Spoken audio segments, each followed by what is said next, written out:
Hello दोस्तों, आपका हमारे यूट्यूब चैनल पर स्वागत है। आज की कहानी है चार व्यक्तियों का बगीचा।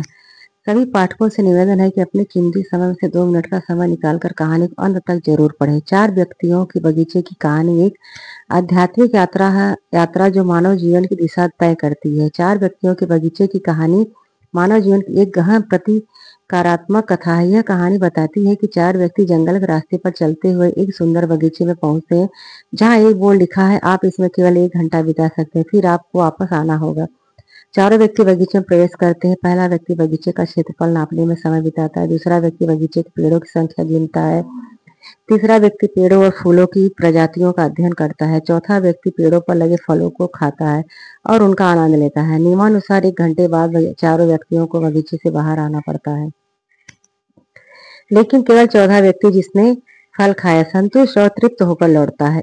यह कहानी दर्शन को सुंदर ढंग से दर्शाती है, जो सिखाता है कि मानव जन्म का वास्तविक उद्देश्य सांसारिक माया में उलझना नहीं, बल्कि आत्मज्ञान और भक्ति के माध्यम से परमात्मा से मिलन करना है।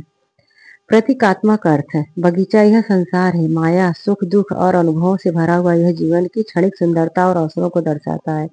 1 घंटा मानव जीवन का सीमित समय, जो क्षण भंगुर है और अस्थायी है। चार व्यक्ति, क्षेत्रफल नापने वाला भौतिकवादी दृष्टिकोण धन संपत्ति और सांसारिक मापतौल में डूबा हुआ, पेड़ गिनने वाला महत्वाकांक्षी दृष्टिकोण सामाजिक स्थिति, मान सम्मान और उपलब्धियों की गणना में व्यस्त, प्रजातियां देखने वाला बौद्धिक दृष्टिकोण विश्व की विविधता और सतही ज्ञान की खोज में उलझा हुआ, फल खाने वाला आध्यात्मिक दृष्टिकोण आत्मज्ञान भक्ति और परमात्मा से मिलन का मार्ग चुनने वाला, वापस आना, मृत्यु और पुनर्जन्म का चक्र, जिसमें से केवल आत्मज्ञानी और भक्ति ही मुक्त हो सकता है।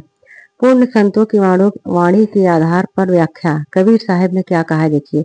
कबीर साहिब ने माया के बंधन और 84 लाख योनियों के चक्र को बार बार अपनी वाणी में उजागर किया। उनकी शिक्षाएं सांसारिक मोह को त्याग कर निराकार भक्ति पर केंद्रित है। 84 लाख योनि भ्रमत फिरे, मन रे तू काहे न हरि भजे, राम नाम बिन माया के बंधन, जन्म मरण में फंसते रहे। अर्थ, 84 लाख योनियों में भटकने के बजाय है मन तू राम की भक्ति क्यों नहीं करता। राम नाम बिना माया के बंधनों में फंसकर जन्म मरण के चक्र में पड़ता है। कहे कबीर, सुनो भाई साधो, राम नाम बिन सब कुछ धूल।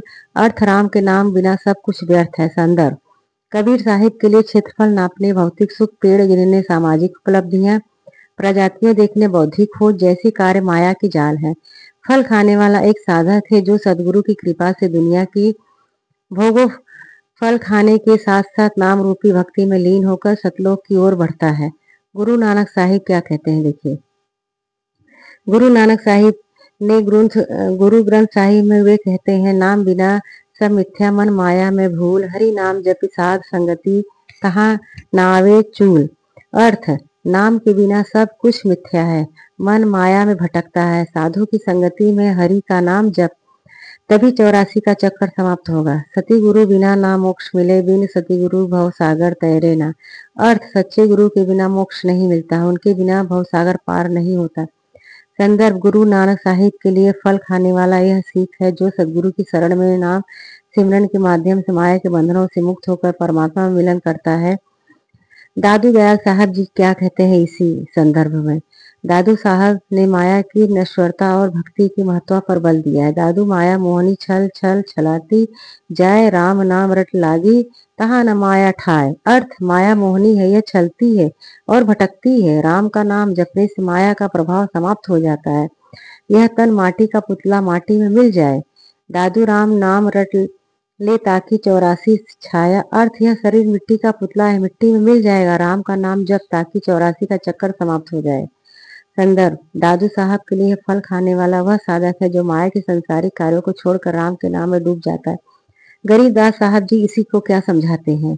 गरीबदास साहब ने कबीर पंथी परंपरा को आगे बढ़ाया और सदगुरु की शरण को मोक्ष का मार्ग बताया।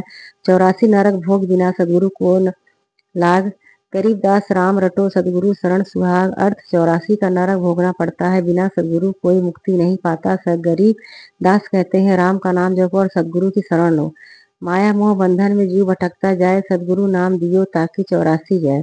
अर्थ, माया और मोह के बंधन में जीव भटकता है, सदगुरु का नाम लेकर 84 का चक्कर समाप्त करो।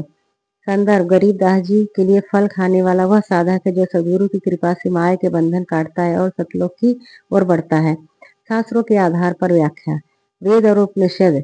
वैदिक साहित्य में कर्म सिद्धांत और आत्मज्ञान को मानव जीवन का आधार माना गया है। अच्छे कर्म करने वाला उच्च योनियों में और बुरे कर्म करने वाले निम्न योनियों में जन्म लेते हैं। रामचरितमानस अयोध्या कांड दोहा 218 में तुलसीदास जी कहते हैं, राम नाम मनिष दीप धरो जीह देहरी द्वार, तुलसी भीतर बाहर जो चाहसी उजियार।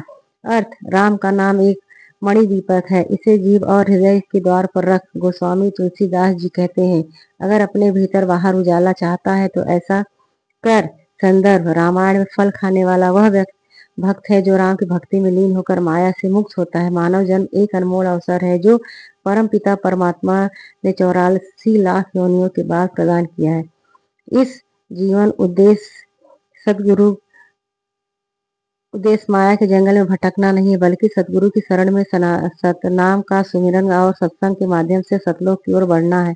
फल खाने वाला वह साधक है जो मिशन के इन उद्देश्यों का पालन करता है।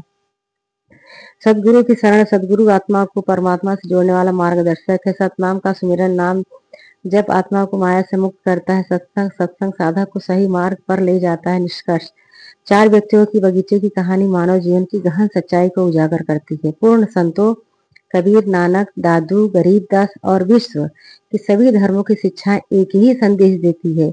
यह मानव जीवन एक दुर्लभ अवसर है। क्षेत्रफल नापने, पेड़ गिनने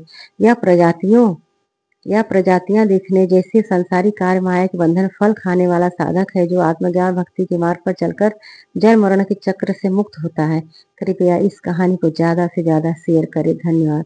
हमारे YouTube चैनल पर मोटिवेशनल कहानियों से जुड़ने के लिए चैनल को सब्सक्राइब करें। आप सभी का दिन शुभ हो। धन्यवाद। आप इसी तरह से हमारे चैनल को देखते रहिए।